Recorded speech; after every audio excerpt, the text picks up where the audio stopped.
दोस्तों, केंद्र सरकार के जितने भी कर्मचारी हैं, पेंशन भोगी हैं, उन सभी को ये वीडियो पूरी तरह से सुननी चाहिए, समझनी चाहिए, क्योंकि एक महत्वपूर्ण ऑफिस मेमोरेंडम जारी किया गया है 18 अक्टूबर 2024 को department of pension and pensioners welfare की तरफ से। दोस्तों, हमारे चैनल पर सैलरी और पेंशन से जुड़ी ऐसी इंफॉर्मेशन आती हैं जो केंद्र सरकार के द्वारा जो चिट्ठियां जारी की जाती हैं, जिनका प्रभाव सीधे तौर पर कर्मचारियों की सैलरी और पेंशनरों की पेंशन पर पड़ता है, उसको हम वीडियो के माध्यम से बताने का और समझाने का प्रयास करते हैं। उसी तर्ज पर आज एक और महत्वपूर्ण चिट्ठी को हम लेकर के आए हैं, जो department of pensioners and pensioners welfare की तरफ से जारी की गई है। 18 अक्टूबर 2024 को ये ऑफिस मेमोरेंडम निकला है, जिसमें कि एडिशनल पेंशन को लेकर के एक बहुत ही महत्वपूर्ण जो है जानकारी दी है। इस पूरी जानकारी को सुनिएगा, समझिएगा, क्योंकि सीधे तौर पर आपकी पेंशन में 20%, 30%, 40%, 50% और 100% बढ़ोतरी के प्रावधान हैं, और किस कंडीशन में ये लागू होंगे उसको भी आपको जानना बहुत जरूरी है। ये तो पता है कि 80 साल की एज हो गई तो आपको 20% एडिशनल पेंशन मिलेगी, लेकिन उसकी कंडीशंस क्या हैं, किस कंडीशन में आपको ये पेंशन बढ़ोतरी मिलेगी, इस चीज को समझना बहुत जरूरी है, और इसी चीज को आज हम समझा रहे हैं। दोस्तों, पहले जो रूल पोजीशन है उस रूल पोजीशन के बारे में सुन लीजिए, और सब्जेक्ट है दोस्तों इस ऑफिस मेमोरेंडम का, conditions for grant of additional pension to retired central government civil employees covered under CCS pension rule 2021। CCS pension rule 2021 के अंतर्गत जो भी सेंट्रल गवर्नमेंट के सिविल एम्प्लॉयज हैं, उनको जो एडिशनल पेंशन दी जाती है, उस संदर्भ में क्या कंडीशंस है, उसके संदर्भ में ये ऑफिस मेमोरेंडम जारी किया गया है।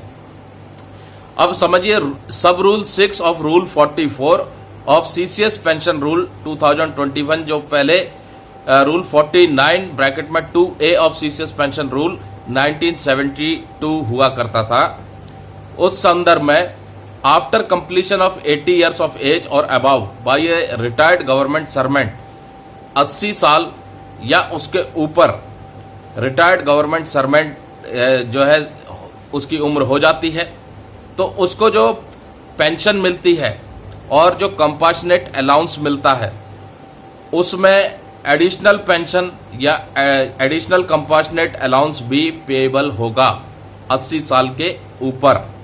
अब किस एज में कितना मिलेगा उसको समझ लीजिए। 80 साल और 85 साल से कम अगर उम्र है तो आपको 20% बेसिक पेंशन में बढ़ोतरी मिलेगी, या फिर 20% कंपाशनेट अलाउंस में बढ़ोतरी मिलेगी। अब 85 साल से लेकर के 90 साल से कम है तो आपको 30% बेसिक पेंशन में बढ़ोतरी मिलेगी, या फिर 30% कंपाशनेट अलाउंस में बढ़ोतरी मिलेगी। अब 90 साल से ऊपर, 90 साल या फिर 95 साल से कम है तो आपको 40% बेसिक पेंशन में बढ़ोतरी, या फिर 40% कंपाशनेट अलाउंस में बढ़ोतरी। 95 साल या फिर 100 साल से कम तो आपको 50% बेसिक पेंशन में बढ़ोतरी, या फिर 50% कंपाशनेट अलाउंस में बढ़ोतरी, और 100 साल या उससे ऊपर है तो 100% पेंशन में बढ़ोतरी मिलेगी। अब समझ लीजिए, इतना तो बहुत से लोगों को पता होगा, लेकिन जो मुख्य जानकारी है वो क्या है उसको समझना है। द एडिशनल पेंशन और additional compassionate allowance shall be payable from the first day of the calendar month in which it falls due। जो एडिशनल पेंशन है या एडिशनल कंपाशनेट अलाउंस है, वो पहले दिन से मिलेगा जिस महीने में वो ड्यू होता है। अब उदाहरण के तौर पर, अगर पेंशनर 20 अगस्त 1942 को पैदा हुआ है, उसका जन्म हुआ है 20 अगस्त 1942, उसकी जो एडिशनल पेंशन या एडिशनल कंपाशनेट अलाउंसेस है वो 20% की बढ़ोतरी किस तारीख से लागू होगी? 20 अगस्त को वो जन्म हुआ था उसका, लेकिन 20 अगस्त को लागू नहीं होगी। वो लागू कब होगी? 1 अगस्त को, यानी जिस महीने में उसका जन्म हुआ और 80 साल पूरे हो गए तो उस महीने की पहली तारीख से आपको एडिशनल पेंशन या एडिशनल कंपैशनेट अलाउंस लागू होगा। और दूसरा, अगर पेंशनर 1 अगस्त को जन्म हुआ है, 1 अगस्त 1942 को जन्म हुआ है, तो एडिशनल पेंशन 20% की दर से उसको 1 अगस्त से ही मिलेगी। यानी कि आप 80 साल के अगस्त के महीने में हो रहे हैं, किसी भी तारीख को आपको जो एडिशनल पेंशन और एडिशनल कंपैशनेट अलाउंस वो पहली तारीख से ही मिलेगा। ये नहीं है कि भाई 20 तारीख को हुआ तो 20 तारीख से मिलेगा, या 25 तारीख को जन्म हुआ तो 25 तारीख को मिलेगा। आपकी एज भले ही 20 अगस्त को हो रही है पूरी, लेकिन आपको जो एडिशनल पेंशन मिलेगी वो 1 अगस्त से ही मिलेगी। तो ये बहुत क्लियर कट इन्होंने अपनी चिट्ठी में दे दिया है। ये तो दोस्तों पेंशन बढ़ोतरी, एडिशनल पेंशन या एडिशनल कंपैशनेट अलाउंस में बढ़ोतरी की जो कंडीशंस थी वो department of pension and pensioners welfare ने ऑफिस मेमोरेंडम के जरिए बताया है। लेकिन दोस्तों केंद्रीय कर्मचारी भी इंतजार कर रहे हैं कि उनकी भी बेसिक पे में बढ़ोतरी हो।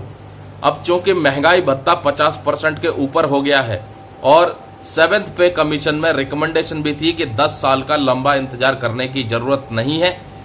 सैलरी बढ़ोतरी में पीरियोडिकली भी उसको रिवाइज किया जाना चाहिए।